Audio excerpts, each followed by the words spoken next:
So hello and welcome to Season 8 of the Mundane to Magical Online Summit series. My name is Louise Matson. As always, I am truly blessed to be your host. And today I'm really excited to welcome back to the summit another wonderful returning speaker, the much-loved Peter Tong. Peter is an absolute fountain of knowledge and wisdom regarding the gene keys and how they're affecting us on both an individual level regarding our personal evolutionary journey, but also as part of the collective. And he manages to share this deep and high vibrational esoteric wisdom, which was initially channeled by Richard Rudd, in a really grounded and easy to understand way. Now, I've read and reread the Gene Keys for my own personal profile many times, but it wasn't until I sat down with Peter that the information really truly landed. And a session with Peter, I find, is highly recommended if you want to really know exactly what energies your soul is working towards mastering in this lifetime. So a little bit about Peter, although a lot of you will know him because he's been on the show a number of times. He's a much-loved featured speaker. Having spent 30 years in two top-ranking independent schools in Canada and the UK, Peter uses his wealth of experience to gain a profound understanding of the complexities of the human condition. And for over 12 years now, Peter has been engaged in counselling individuals and groups in resolving their difficulties in life, as well as assisting them to awaken on their own spiritual path. His very heart-centered understanding of science and spirituality offer a vital and powerful pathway to successful living in this extremely chaotic, sometimes challenging and confusing time, which we'll go into more during this conversation. For over 5 years now, Peter has hosted a weekly show, Awakening to Consciousness Co-Creation, on the Seventh Wave Network of Voice America, where he interviewed experts in respective fields within the central theme of understanding higher consciousness. And for the last 5 years and more, he has been helping people gain an understanding of the Gene Keys process through one-on-one counselling sessions and group workshops. Now, the topic is quite broad. The conversation today is all about eclipse season. Now, the energies for the past few years have been really intense, and I personally feel that the intensity of the energies that we've all been experiencing has really eclipsed anything that I've personally encountered during my lifetime, and my lifetime has not been easy, and it's not over yet by any means. So here to shed more light on some relatively dark times as we move into Scorpio season, Peter's going to share what to expect as we navigate our way through not only this eclipse season, but the other major astrological transits affecting us at this time. As always, with these live calls, you can ask questions in the chat box or in the Q&A, and I will try and answer as many questions throughout the conversation as we can. So let's begin. It's my absolute pleasure and honour to welcome you back to the show, Peter. Oh, thank you, Louise. That was a lovely introduction. Thank you so much. And it's great to be with you again, always. Okay, so I've been given that although this year has been an incredible ride, it's definitely not over yet. And I feel that the energies are ramping up they have been for October. We're nearly coming through the end of October, but also towards the end of this year.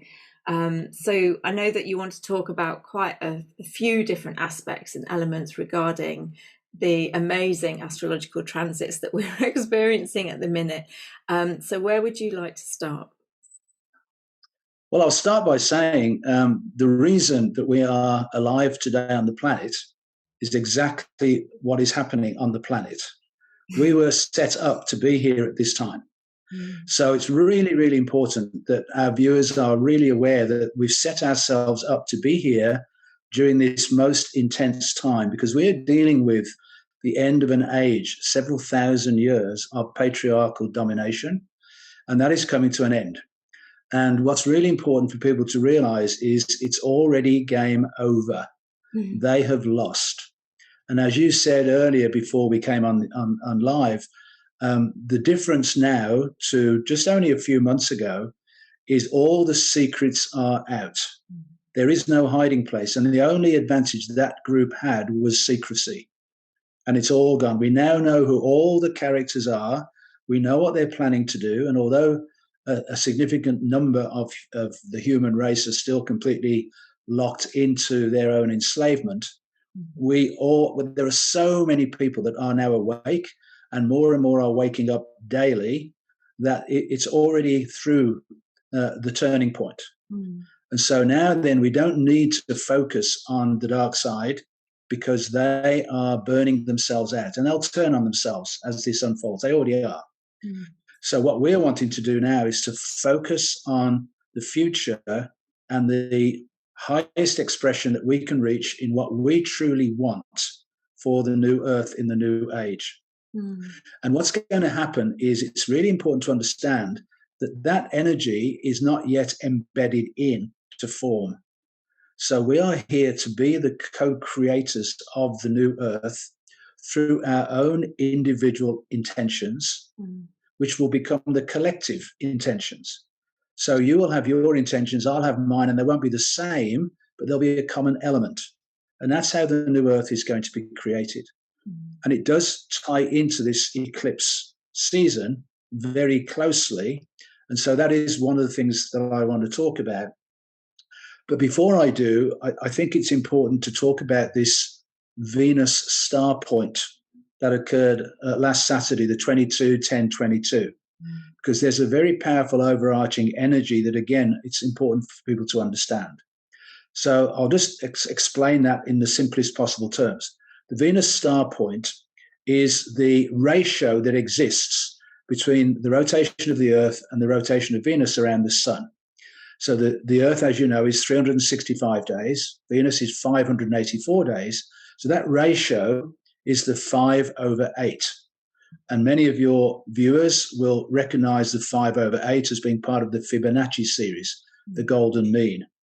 And so this is the perfect natural alignment, which is what we are wanting to align ourselves with in the Earth. It's got nothing to do with anything else but our connection to nature and the organic transmutation of all these artificial intelligence energies into the true organic system of the future.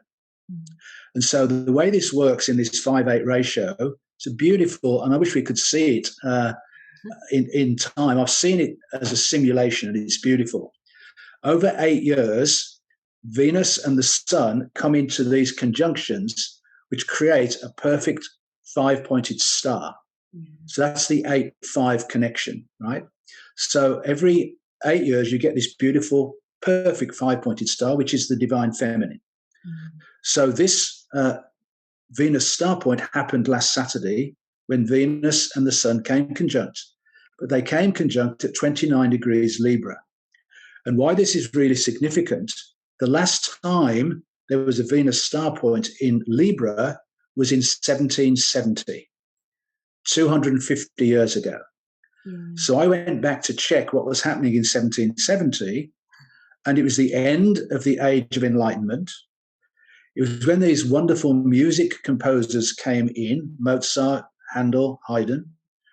And Venus in Libra is all about the higher romance. So Venus in Taurus is about the sexuality and the sensuality, whereas Venus in Libra is about the poetry and the song and the dance and the troubadours and that higher frequency of love.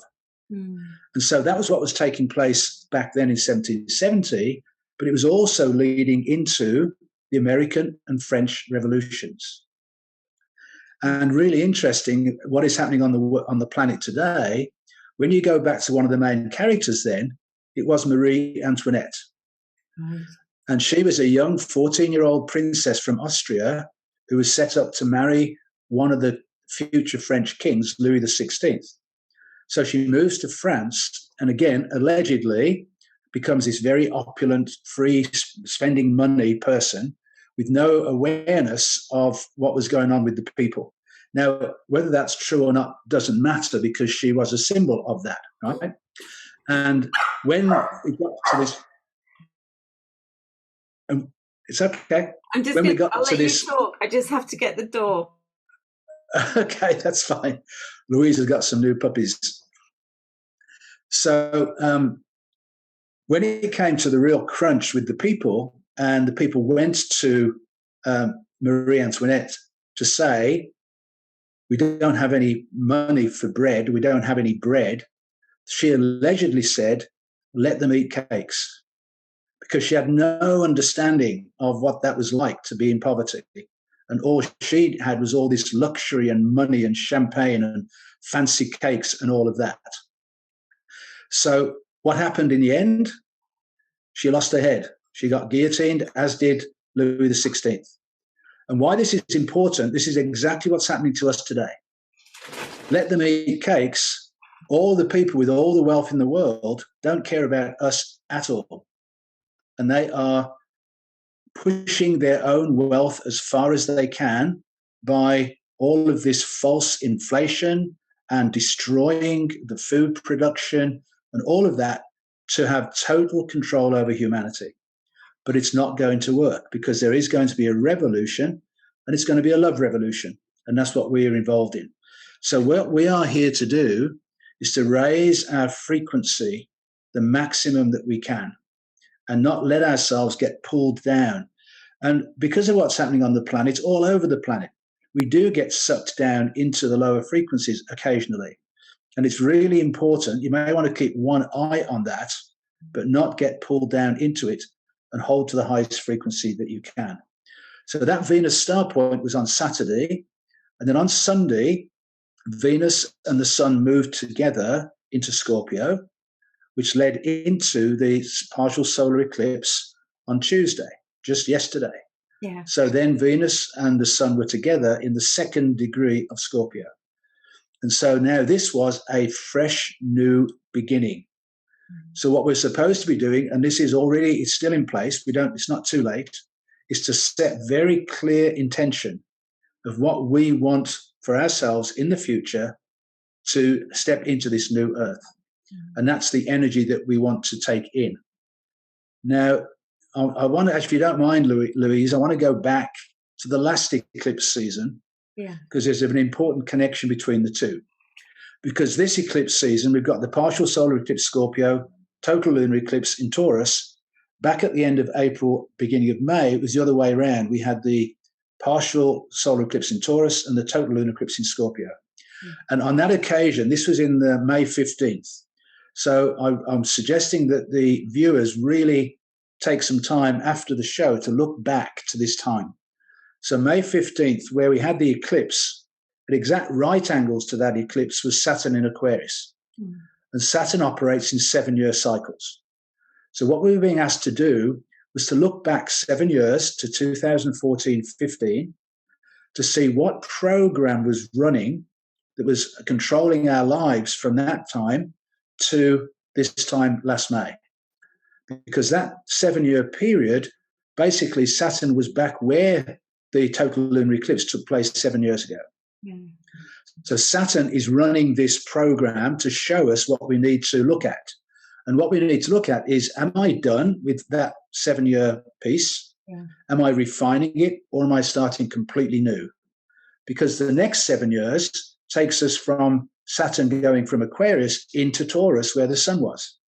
So this next 7-year period is building up Taurus, Aquarius, Saturn, the new Earth for the new people. And that's us. And it's Taurus, so it's simple, straightforward, but working with Mother Earth to create it. So that's what we started back in May. So we've been between the eclipse seasons for 6 months, and now we've arrived at the second set. So now this is when we make those major decisions as a result of this period between the two eclipse seasons. So that's where we are right now. So it requires some really deep reflection on that. And so then that leads us into considering this partial solar eclipse. I want to go back just to last week, because there was some phenomenal stuff happening last week. I just want to mention two.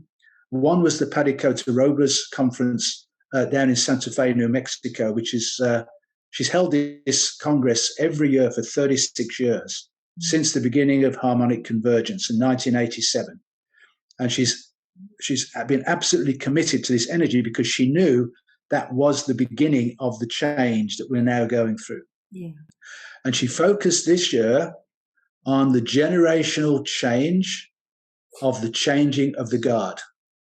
And she talks about the millennials waking up. And many of those millennials have felt left out. not heard, not listened to. And so now this is their time to step up and awaken. It's almost like they've been in a delayed time capsule in their DNA, which is now going to just open. And I've already experienced that with some of them. So it's a wonderful opportunity then for more and more people to wake up, and then the younger generations will wake up as well. So there is this great awakening taking place. And as you said earlier, the more the stranglehold is placed upon us, the more people wake up. It's going to backfire on them. And it's happening all over the world. And we don't hear a word about that wonderful work that people are doing. New technologies are already in place, but we don't know because it's all suppressed. So we want to open our hearts to new circumstances without any restrictions or limitations at all. Then the other one that's taking place is Oracle Girl is in her October immersion, where she does this wonderful purification work. And she has been in Western Europe, purifying different capital cities, including Zurich, Berlin, and Rome. And she's going to be coming to the UK in November. And so this was all happening last week. Very high frequency energy being generated to transmute and transform. What was fascinating about it for me was last Wednesday, a week ago, we went into the 50th gene key, and the 50th gene key is all about corruption. So while this wonderful transmuting work was being done, the gene key that was being illuminated was the gene key of corruption. So the corruption is the way in which the leaders of the world have lost their way. They were supposed to be leading us into this new golden age, but they became corrupted. And that corruption meant that they turned to black magic rather than white magic. And that's what we see on the planet today. All greed, self-centered global power is what they seek. So we were going through this phenomenal transmuting process last week to transmute out of that. And the city of the 50th gene key is harmony. And what this is moving towards, what Richard Rudd talks about, is rhythmic resonance, where we will come into this higher frequency rhythmic resonant pattern. And that's why returning back to 1770 and that music is so important. So I really want to encourage our viewers today to listen to high quality music, whether it's classical music or modern music, doesn't matter, so long as it's in the higher frequency. And that includes sound frequencies like the solfeggio frequencies, or playing the crystal bowls or the Tibetan bowls, because sound is going to become more and more important. And again, there's been an explosion in sound healing in the last couple of years, because that's the missing link. When you go to some of these magnificent cathedrals that were built on sacred geometry, the missing piece is sound. So unless you've got some monks chanting or the organ playing the right type of music, then you don't get the sound input. And that's what we truly need. So this is all part of this mulching of the lower order stuff to transmute and transcend into the higher frequencies. So that was the 50th key last week. And so it was really, really divine timing that this was happening.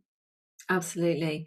And that coincides with when I actually had to wave the white flag and be ill, because I was just clearing and purging, and that was on Wednesday. So that's perfect. And also I've got the 50th gene key in my attraction. So so it was hitting me. It was hitting you. Do you know what line it was? 50 in your attraction? Let's have a look. 50.5. Okay, so this is you see, a natural leader in your own relationships. And so this is all about the manipulation, power plays, and control that they have tried to generate for themselves. But you're one of those people who can see through it. The 50th gene key people of a higher frequency can see through the corruption immediately. And sadly, for many of those people, it's brought them down through this time because they've seen what's happening and they can't stand it. But now we now know it's going to unfold in a really good way. Absolutely. I mean, the other thing that is interesting is you talk about the corruption as part of the 50th gene key, and the music and sound frequencies, and the corruption that happened when they changed the frequency of the music that's been produced. And I think it was 432, and they've changed it to 440, which is discordant. So it really is important for us to connect into those higher frequency pieces of music, the ones that actually hold harmony and create harmony within our fields, as opposed to what is in the everyday landscape, which has actually been corrupted deliberately to kind of create disharmony within our fields.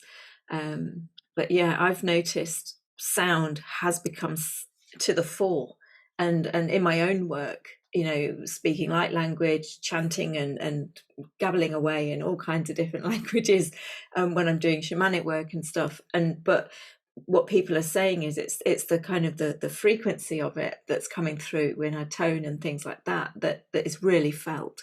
So that's amazing. So this is all about alignment. It's alignment to the planets, it's alignment to the star systems, it's alignment to music and sound frequency. And there are some musicians who have started tuning to the right frequency. And you can find those on YouTube, and you can just feel a difference in the frequency coming through. Absolutely. Absolutely. We've got a question on, I don't know if you want to address a question right now. It's a really important question because it's Linda, and it's about the 55th gene key. And the reason I'd like to address it straight away is because the 55th gene key is the gene key of the age of Aquarius. So we've got our first synchronicity happening, Louise, in our questions.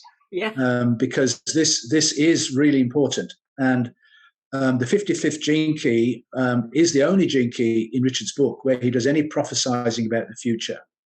So if anybody's got the book, it's well worth reading that chapter. It's a very long chapter, but at the end of the chapter is when he does this prophesizing about the future.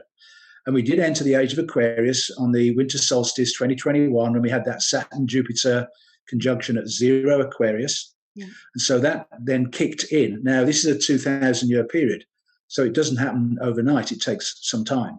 But we are seeing all of this playing out now. So to answer the question, the 55th gene key shadow is victimization. So this is whenever we're playing the role of the victim. And we know whenever we are blaming, complaining, or comparing. And so when we do that, and we all do it, we're all human, we do it, we catch ourselves and we pause and we step out and we pivot into our personal freedom by taking responsibility for whatever we were complaining about. And so the 55th gene key is our own inner personal freedom. And so this is the most important gene key to be transmuted. So for Linda, she is an archetype of one of those people who is here to set herself free from victimhood.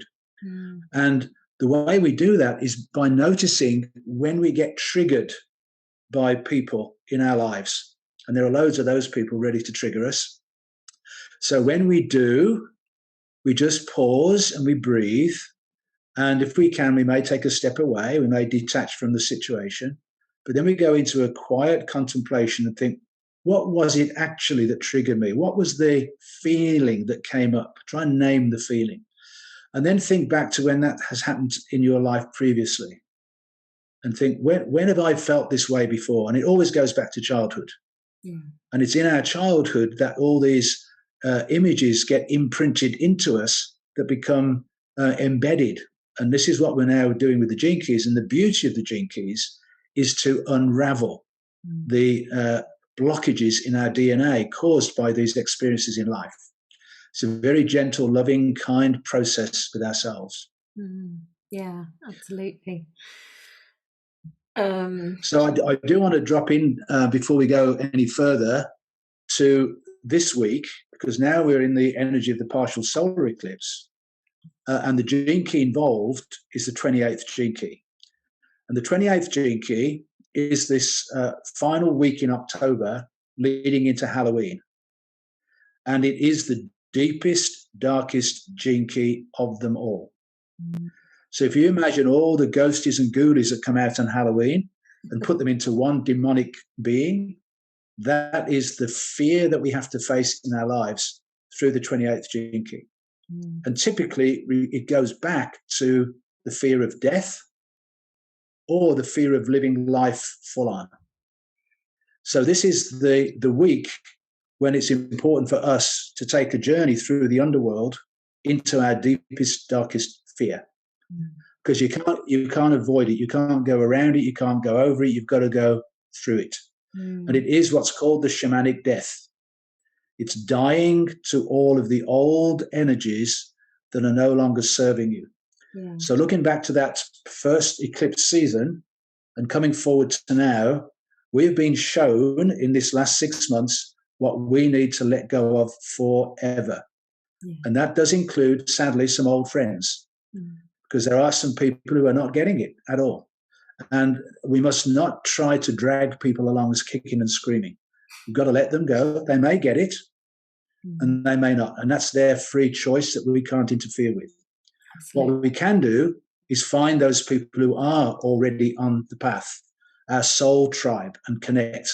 And it's really beneficial to have a group like that. We have a group of between 12 and 20 people, and we meet every month, once a month, to just shoot the breeze and talk about what's going on, knowing that whatever we have to say will be totally accepted by the rest of the group. It's absolutely wonderful. And when you can relax into that support group, really, really helpful to do. And so this week then is this opportunity to go through that deepest fear that we have. And it's never as hard as you think it's going to be when you do it in meditation. If you don't do it in meditation, then you're going to have to do it in a much more severe way. So the other piece I wanted to mention about this week was the end of the Saturn-Uranus squares that have been going on for the last 2 years. Yes. So in 2021, because of their retrograde motions, they came into perfect square alignment 3 times. Yeah. And now this week, they're in it for the last time. So now they're going to separate and move on. So Uranus is all about change necessary to find our own freedom. And it often comes in a sudden and unexpected way. So if we're not finding our own freedom, we're going to get the 2x4 across the head until we do. And then Saturn normally is to do with the old patriarchal structures, the old systems.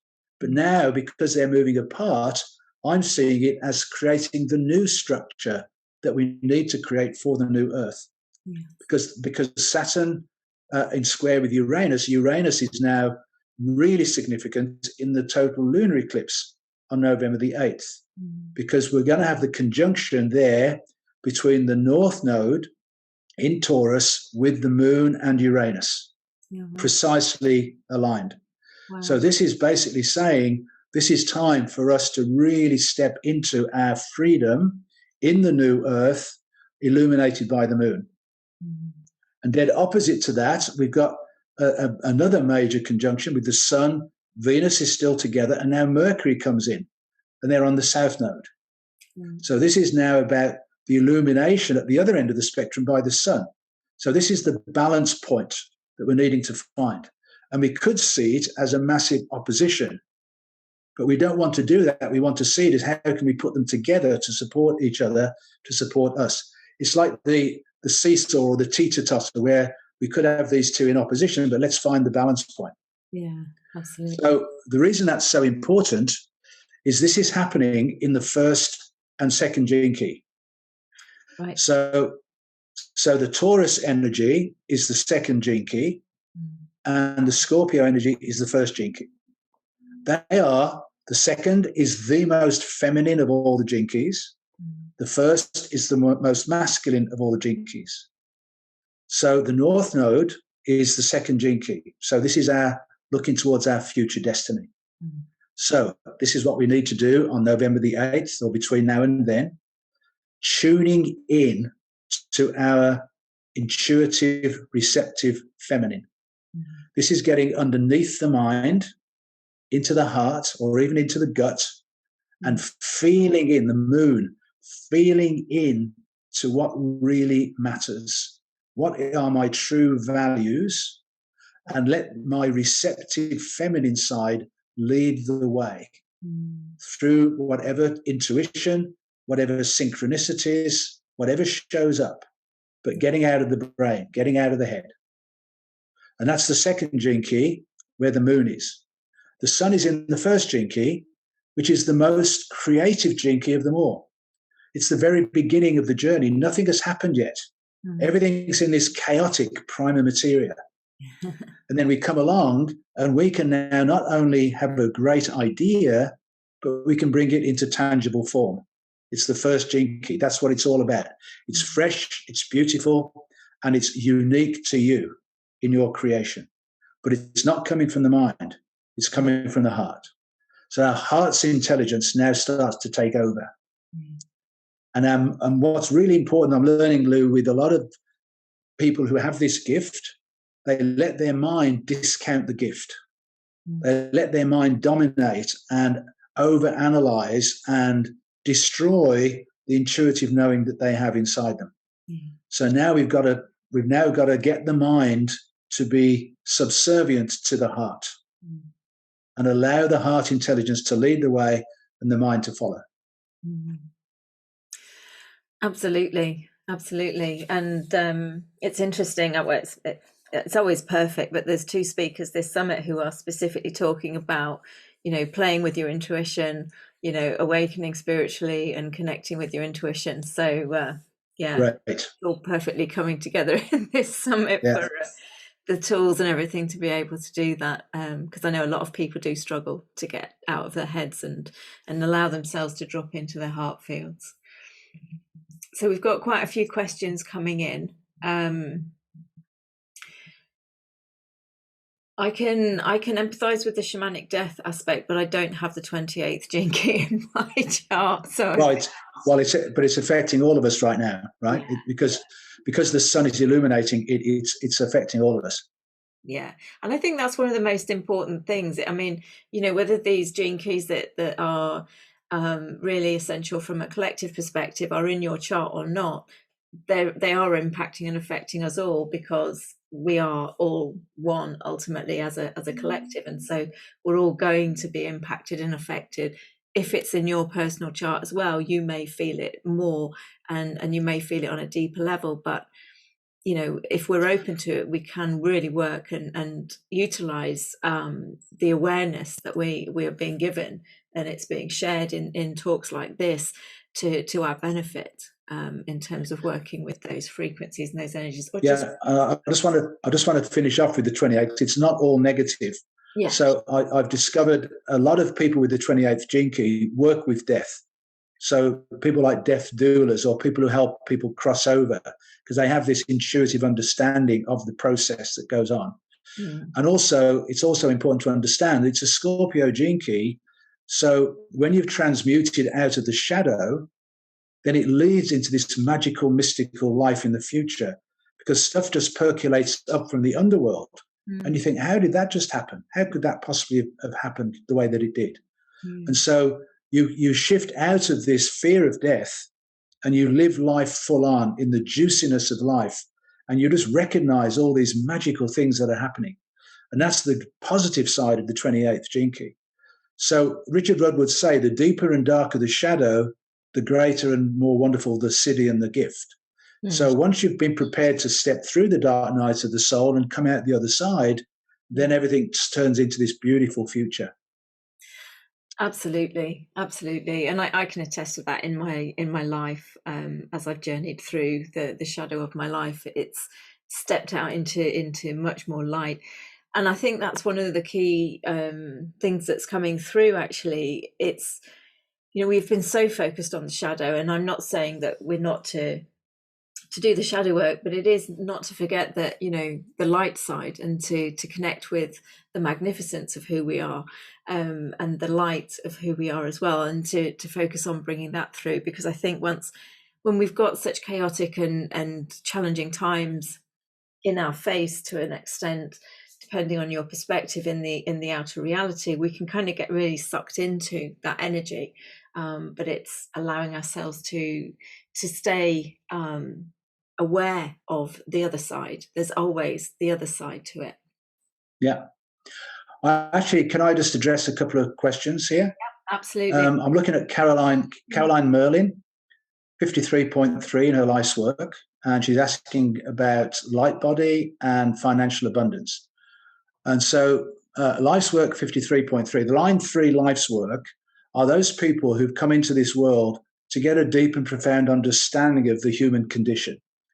So they always have a lot of stuff going on around them. It's like they're at the center of their own soap opera. So what needs to happen is to detach from the drama and not get emotionally entangled in it, but become the neutral witness. So you gain the experience of what it's like to be a human being.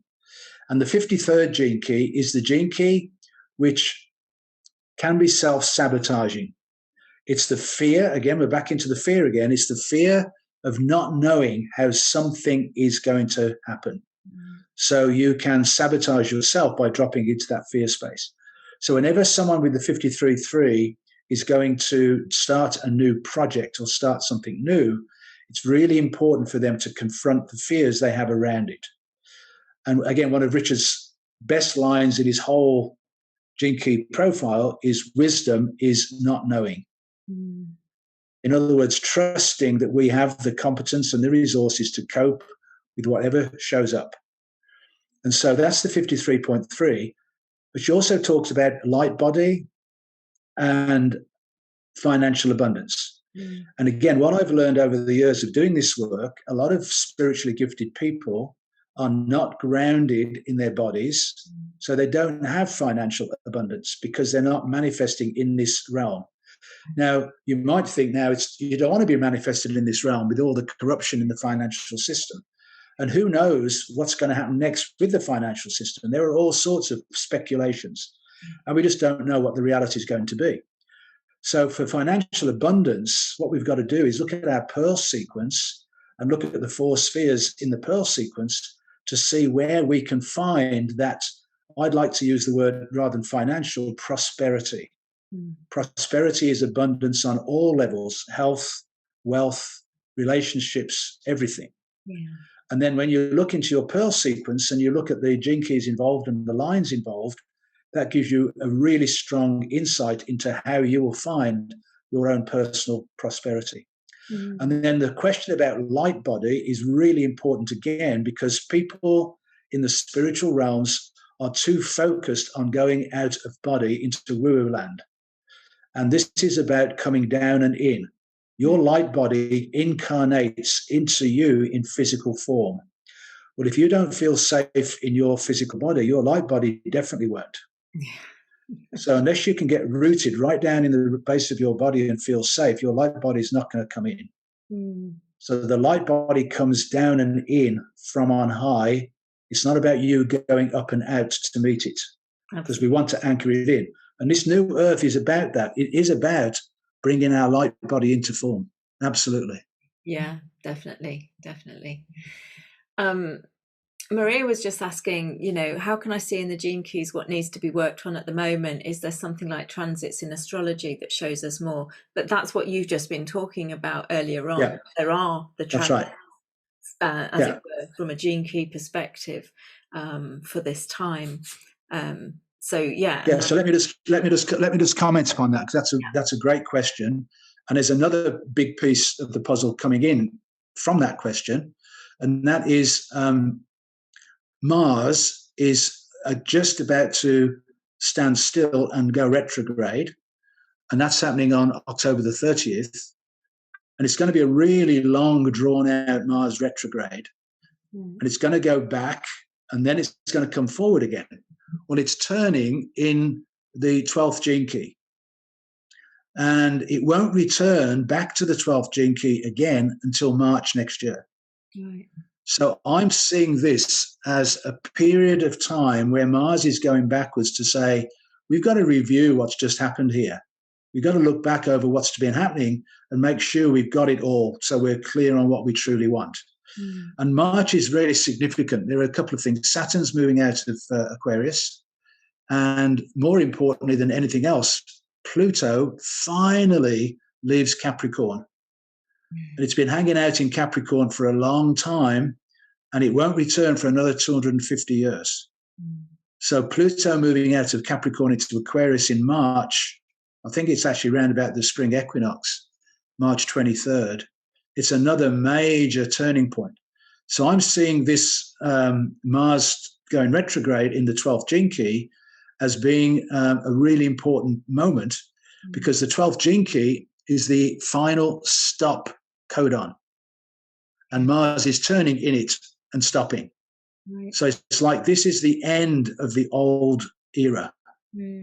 It's the end of the old age. And then Mars will come forward again and come back to the 12th in March. So there's an example of how you can look at the gene keys connecting into the transits. Yeah, absolutely. Kathy is saying she's new to Gene Keys, and she had a question about where to find high quality music for young children. I mean, I find a lot of it on YouTube and things, and there are some enlightened sound. I think it's called Enlightened Sound. There are some composers who specifically work with those divine frequencies, and so I mean, if you type in solfeggio music or something like that on YouTube, you'll be able to find some high frequency music, and then you'll just get to know certain composers who do some really beautiful work.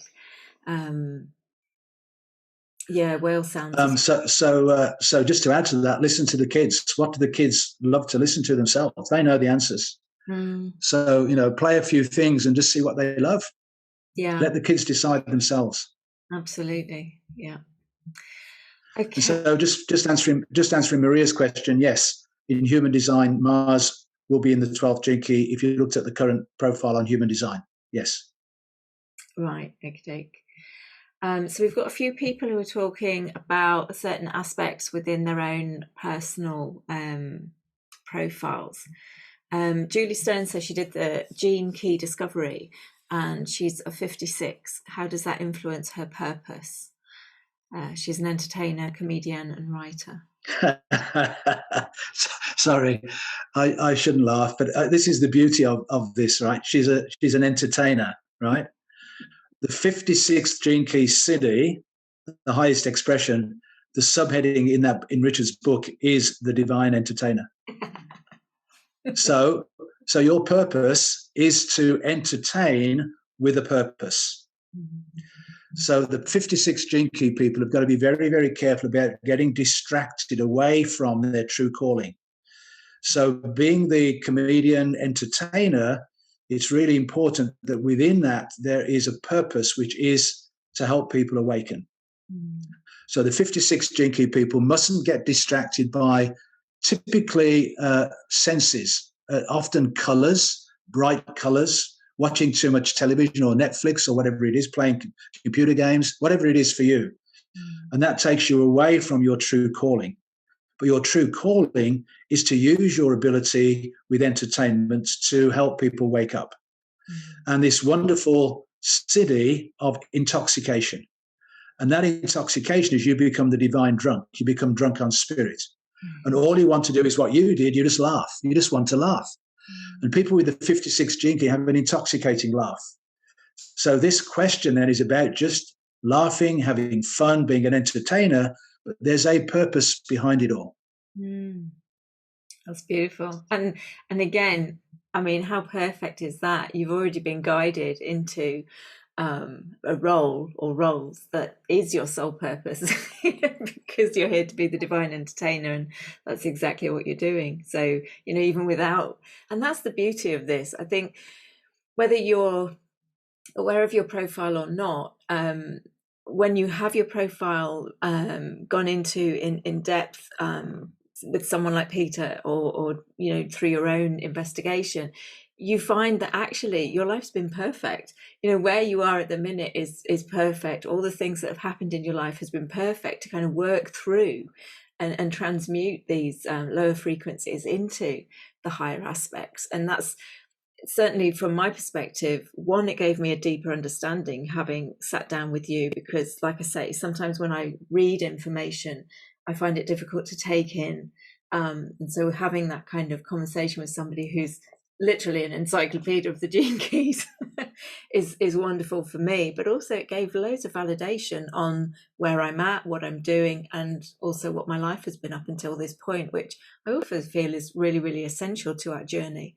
We need that from a human perspective. So what I find a couple of things. One is when you do look into the gene key profile with someone, it takes the emotional charge out of events that have happened in their life because they were meant to happen the way that they did. So it's how we respond to those events. And some of them are really traumatic.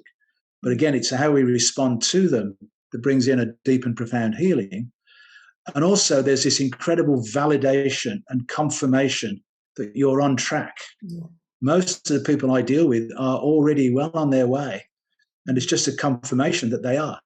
Yeah. And just taking it to the next level. So those are the two of the great advantages. And then there's the major ancestral wounding that we also have to deal with. And looking at the fact that we are carrying a wound from our ancestors, which is not ours, but we think it is. So again, when you can look at the core wound in the vocation sphere, you can see clearly what wound you're carrying on behalf of your family and what we can do to clear it. Absolutely. Very profound. Now, this Milena's asked a question on us. I don't know what she means by the amber stop codon. So I mentioned the 12th gene key is the stop codon, but I don't know what she means by amber. I'm not sure. So perhaps you could let us know. Yeah. Milena, if you could let us know what you mean by amber stop codon, that would be great. So Regina says she's got the 12th gene key in attraction line 4. What might that mean with Mars turning there? Right. So this is line 4. It's the heart chakra. So this is all about, and if it, in the attraction sphere are all the people you bring into your life to show you what you need to see. So line 4 is the fear of rejection in relationship. And so what she would like to do, Regine would like to do, is to clear up any fears she has around relationship, rejection, betrayal, abandonment through this journey backwards through Mars in the 12th gene key, going backwards through the next few months. This is the ideal time for her to be digging deep into any fears she has around that.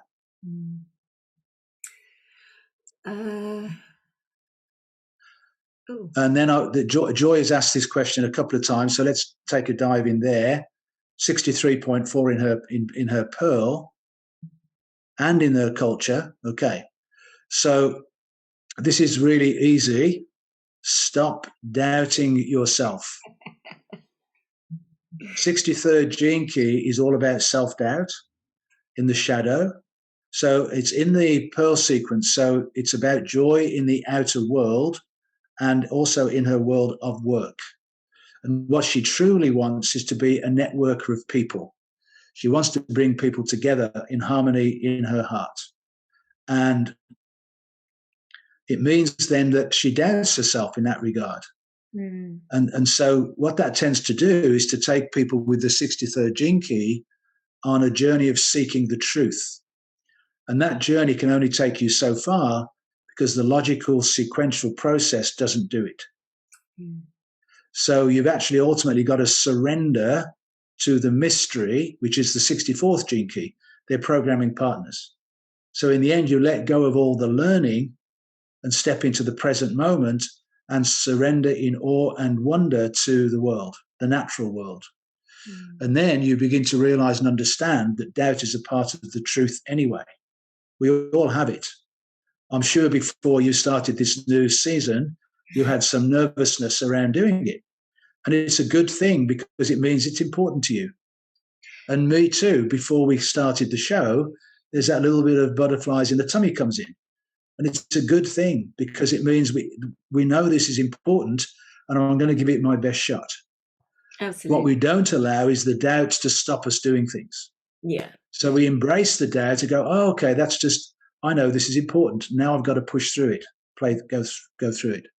And that fourth line, both in the pearl and the culture, means that Joy has a very strong desire to be of support for her community and to help people less fortunate than herself.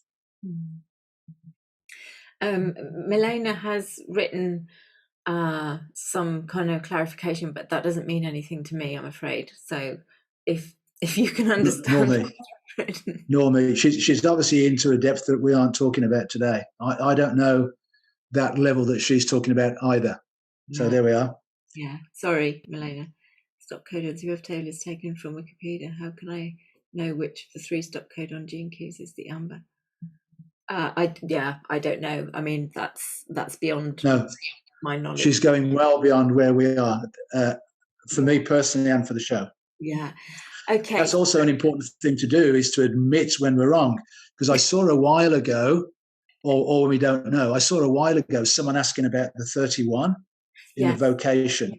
Yes. And I'd got the 31 in the vocation. And without being arrogant, which is the shadow, the people with the 31 are the people who have a gift with communication. It's either through the spoken word or the written word. So a lot of people who write stories, poems, have the 31. And it can be just the ability to speak very clearly, as you indicated for me at the beginning, of being able to explain concepts that are difficult, and make them seem straightforward. That's the gift. The shadow, though, is this arrogance. And so it's really important for the 31s to be really honest and humble, and always make sure whatever they are doing is for the greater good and not for personal gain. So I can catch myself at times in my shadow, like trying to explain the answer to that question, which I have no clue about. And so today I was honest and said, I don't know, which is a good sign, isn't it? It is, absolutely. I mean, I always hold my hand up and go, I've not had that channel to me, so yeah. I don't know. FM, I don't know. Oh, Jules, perhaps. Yeah, possibly Jules. Her life, or his life work, is in 14.3 and Pearl 6.5, and has suddenly had a disruption in the relationship with their mother, who they cared for 4 years. So they were asking, is it really over? Well, I don't think we can tell that through the gene keys. However, we can tell you what 14.3 and 6.5 in your pearl.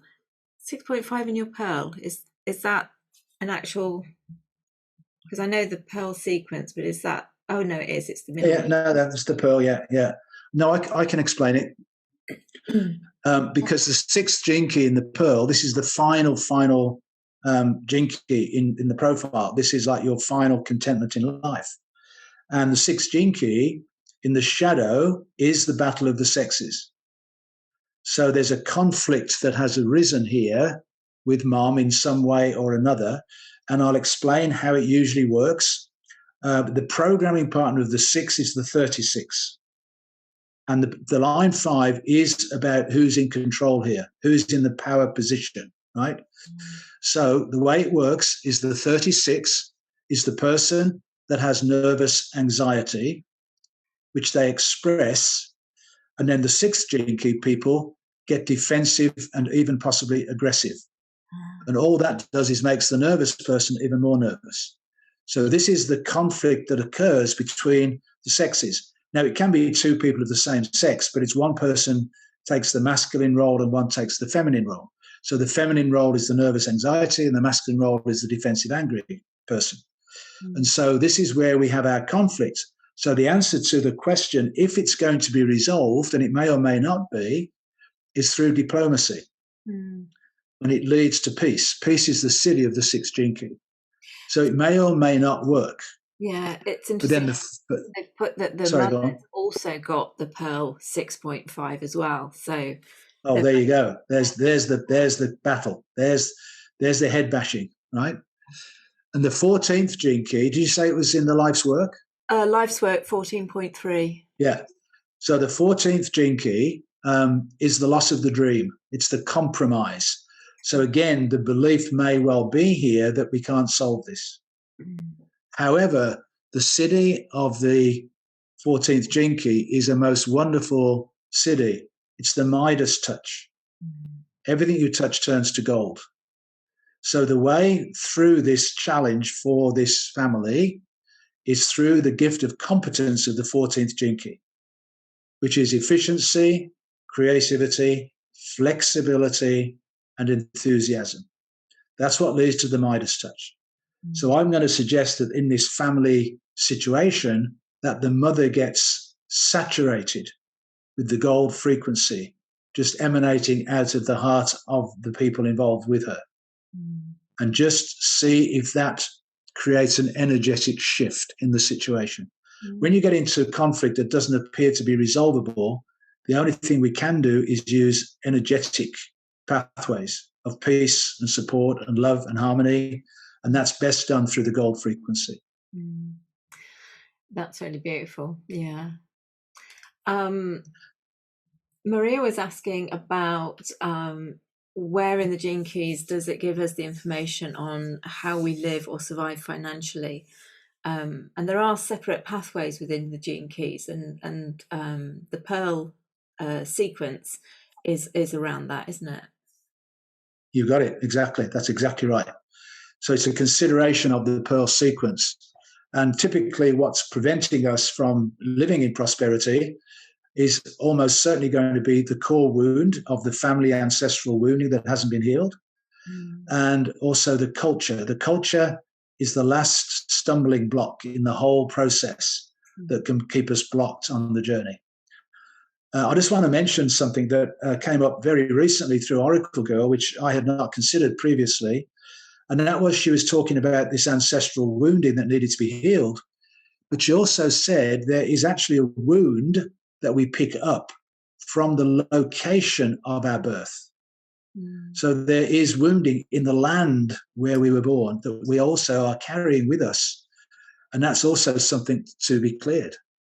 Yeah. And I looked into that this last 2 weeks. Fascinating to look back into where we were born and what was going on there at that time and what energies were being held in the land there. Yeah, absolutely. I mean, from a shamanic perspective, I do land healing, and that was one of the aspects of the shamanic pilgrimage that I did this summer. And I didn't realize where I was going to be, the journey that I was going to be taking. I knew what my destination was, but I realized afterwards that I'd been following the dragon ley line all the way down the spine of the UK and doing clearing and land healing. But it's interesting about the birthplace and our birth location as well, because that's not something that I have done, but it's an interesting thing to consider. So one of the things that we work with is what's called a landscape zodiac, where the 12 sun sign constellations are imprinted on the land. And the woman who first saw that in modern times was Catherine Mortwood when she discerned the landscape zodiac around Glastonbury Tor in England. Mm. And she moved to Victoria, British Columbia, where I live, just before the Second World War. And we discovered a landscape zodiac here. So just yesterday, Zira, who I work closely with, and I went into the Scorpio landscape here in Victoria to clear out all these dark energies. And it happens to be the downtown core. And what people may not know is Victoria in the old days was a stepping off place on the way to the gold rush. Mm. So when you think of all the things that go with gold rush and all the corruption and all that stuff, that was happening in downtown Victoria back in the day. Mm. So we went yesterday on a journey to do that purging and cleansing and clearing of the inner downtown core, which is really struggling right now with the homeless population, which has not been well managed here. Yeah. So this is also work we can do with the natural ley line grids on the planet and our own homeland, whatever that is. Absolutely. And it's something that we can do remotely. We don't actually physically need to be there. That's right. Yeah. So I just want to answer the question from Caroline again about time. She said she doesn't know the exact time of birth, but she knows it's around 12 to 1 p.m. So for those people that don't know their birth time, what I usually do is I plug in noon and then I check an early morning time and a late evening time and see what changes take place during the day. Mm. And it really depends upon where all the planets were. So sometimes there's minimal change, sometimes there's significant change. Mm. But in this case, we're looking at a 1 hour difference. So there's not going to be much change. The main change will probably be in the attraction sphere, because that's based upon the position of the moon, and the moon moves through about 3 gene keys in one day. Yeah. Yeah. So, I mean, would you suggest that they do it sort of like the 12 and the 1 o'clock to kind of, and then feel it? Yeah, just exactly. That's what I would do. I would do the 12 and the 1 and then look at any changes that take place. And often we can work out the truth anyway, just by the qualities the person has. Yeah, absolutely. Yeah. Okay. Judy Stern was just asking, how do we heal the ancestral wound? I mean, I would presume it would be the same as looking at any of the different elements within the gene keys, and it's basically looking at how that's played out in your life and transmuting it and working through it. If you know where you're headed in terms of, you know, the journey up through the lower aspect of the city, then you can actually consciously connect in with those energies and vibrations and how they're playing out or have played out in your life. Would that be a right? Absolutely, yeah. And there's an additional piece, and that is sometimes people do know the historical background of the family, sometimes they don't, and you don't need to know, but it can also give you some confirmation if you do. So, for example, I'll just talk about line 1 in the core wound in the vocation. Line 1 core wound is the most terrifying fear anyone could possibly have. We're back into the 28th gene key again. It's the fear of death and dying. It's the fear of survival. It's the fear of the tribe being wiped out. So some examples that I've had then have been people who were born into the parents of the concentration camps in Auschwitz, for example, where the parent is carrying that fear vibration in them, which then gets transferred into the child. And so that's an example. And that child, to clear that wound, has to be really honest in facing their deepest fear to clear it. And then knowing the gene key associated with that fear, we also know what that means. So, for example, I've been asked a question here about the 20th gene key in the core wound. So the 20th gene key is superficiality, which means when someone with the 20th gene key is in that place of fear, their tendency is to go up and out of body and be up around or even beyond their head. So they're not physically present in their body, which leaves their body exposed. And so what needs to happen is to come down and in. So if you had the 20.1, for example, then in your core wound, then you would be saying it's important for you to come all the way down in your root chakra and find the fear that resides there and clear it out just by sitting there and being honest with yourself. Because you're below denial. In the second line is denial. The first line is repression. So you've got to get underneath the denial to see the truth of the fear that you're carrying. And once you know what that fear is, you can work with it to set it free. Just by sitting with it, just by being with it, embracing it, bringing it home. Yeah. Spirit shows me, like, invite all aspects to you to the table, you know, see them and let them be seen, let them be heard. That's why they become so powerful within our lives and our experiences, because they're either laying in the shadow, not being seen or heard, or we're actually actively suppressing and repressing them. So it's like, bring them to the table, invite them to speak, let them be seen. And that's, you know, a place to start in terms of any of the healing and clearing.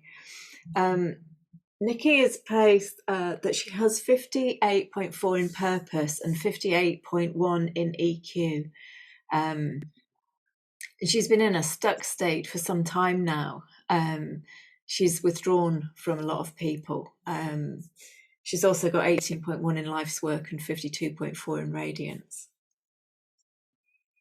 But I just noticed I had the same numbers in two aspects. Yeah. So when you have a repeating number, like the 58th gene key in two different places, it means it was playing a role in those two different aspects of your life. So to explain that then, the fact that she's stuck in her purpose is the 58th shadow of dissatisfaction. So it means there's a program running in her life that started in her emotional quotient, that's the 58.1. So now she's in the age 8 to 14, and something happened then where she lost confidence in herself. And what I've learned with a lot of people with the line 1 EQ is that they moved as a family. So there you were, this 10-year-old child who's got all these friends around you, and then suddenly you're shifted out into a place you don't know anybody, you don't know any kids, and you're going to a new school, and everything in your life gets completely threatened. and that literally having the rug pulled out from under you. So whatever happened for her when she was in her EQ is still playing a role today and being stuck in her life in that dissatisfaction.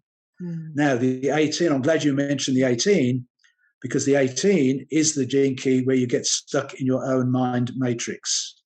It's got a very strong inner critic. So there's a strong judgment around the 18th gene key, both of yourself and of others. So the only reason the 58 exists is to motivate you out of it, because the city is vitality and bliss. Oh, lovely. So it means that when you can transmute out of the dissatisfaction, then you can step into this vital spark. I can't wait to get at it. Now, because she's got the 58 in her purpose, she's got the 52 in her radiance, which is the shadow of stress. So when you look at the combination of the 18 and the 52, she's getting a lot of stress created by that mind whirling round, going round and round the same loop. So now it's very important to get out of the mind and into the body. Stop being so hard on yourself. The 18th gene key is the gene key of the Bodhisattva. And that's exemplified by Kuan Yin, the goddess of compassion. And when you go to a statue of Kuan Yin in a Buddhist temple, you will often see her with a mirror around her neck. So when you go to the goddess of compassion, the first thing you see is yourself. So we're asking her to be really kind and gentle with herself, let go of that mind control, drop into the body, soften the edges of her heart, welcome in those people that she trusts into her life, try and reduce the stress by being fully in her body, out in nature, connecting with Mother Earth, and just relax. And Richard talks about the stress city is stillness. So just by sitting with her hands clasped over her navel and just breathing through that part of the body really helps us to relax and drop into that still point, that stillness. So it's a process to go through, but the motivation resides within the 58 to get out of it. Absolutely. Oh, that's lovely. I do love the city of that bliss. Something to aim for. Yeah. Okay. I'm just aware of the time. And one thing that I do want to mention is that Peter is offering a special offer of a discounted price for his one-to-one sessions, which I really would highly recommend for anybody, even if you've looked at your chart and you may have had a session previously. I find each time that I have a session, it just takes us deeper, takes us into that next layer, and also gives that vital validation. And I really do think that that's an important aspect of this journey. It's like, being able to reflect upon your journey so far and actually look back and see where you are. And because most of the time you'll see actually how far you've come. And we don't take the time in our lives to do that. We don't take the time to kind of reflect on how far we may have come, how much further forward we are. We always kind of focus on that which has been and kind of like the hardships that we've been through. So if you are drawn, as many people have been asking questions about the various different aspects of their chart, if you are drawn to, go into a bit more depth or just have an overview of your chart, then I would really offer this the opportunity to take up this discounted session with Peter. You can find it on the free gifts page. He also has a special offer page, which on the website under the upcoming calls page and the replays page is on a little button underneath his photo. Also, the links will be on the email, the replay email, and the daily emails that go out as well. So is there anything else that you want to speak to about the one-to-one session? No, but there is something I want to add, because I've just noticed my clock here has just turned to 11:11. Oh, so I want to mention the 11:11 because 11:11 is immediately after this eclipse season. yes. And the 11:11 is always this massive focus on the planet in consciousness. and it's because it's Veterans Day or Remembrance Day, but nevertheless, there is this massive human consciousness on that day. But there's also a whole bunch of us that know that that is a portal gateway that opens every year on that day. Yes.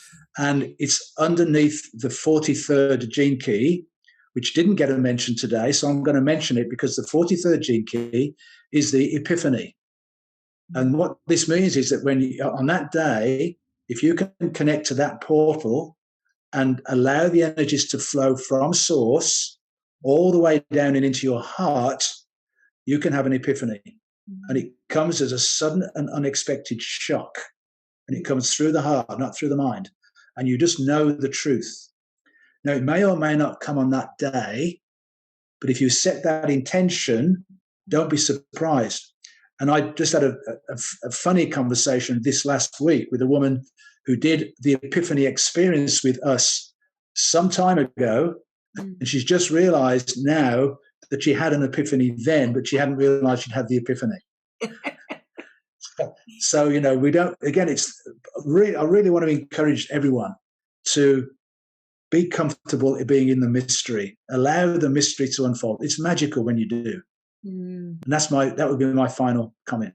Yeah. Be in the mystery, in awe and wonder, and connect deeply with Mother Earth. She's going to make the shift here. Don't worry about the world and what's happening in it. Mother Earth is going to raise the frequency up to a level we've never had before.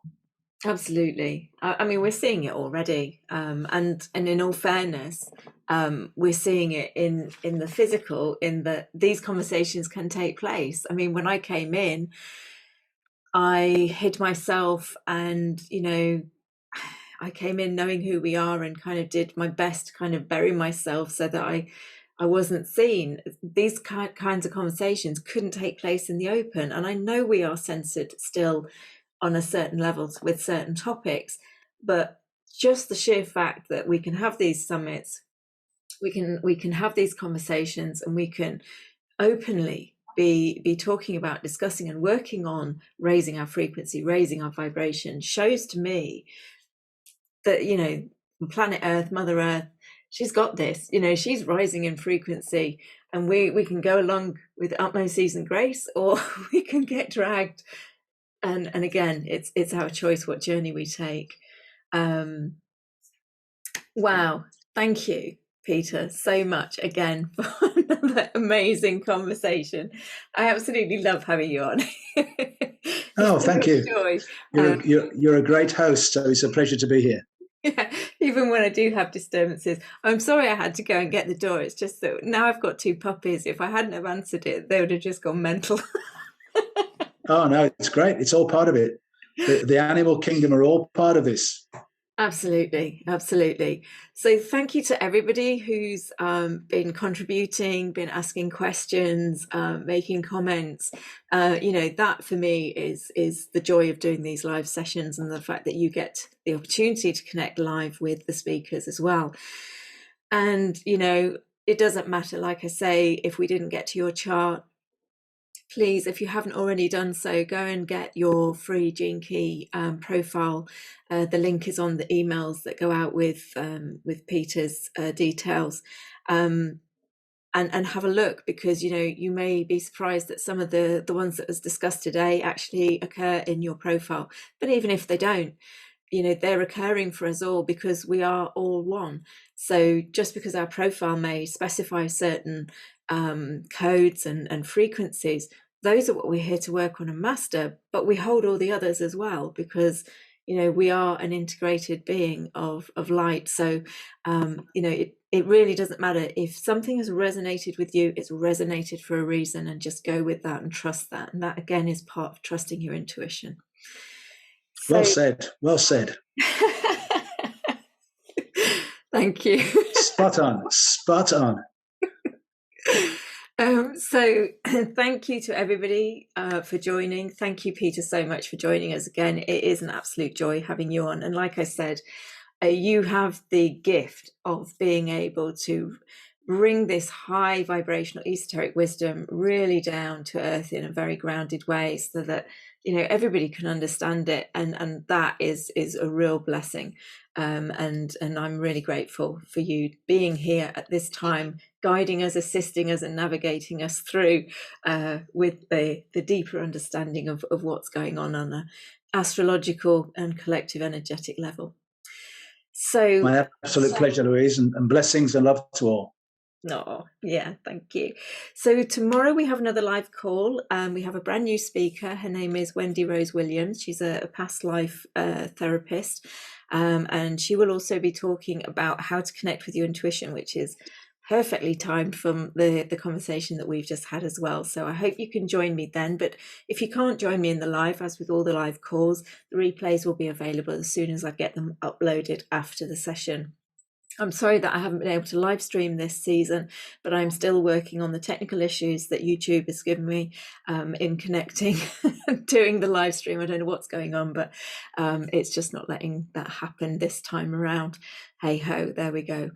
But anyway, I will get it out on the replay as soon as I can. So for now, and from my heart to yours, is a deep offering of gratitude and love.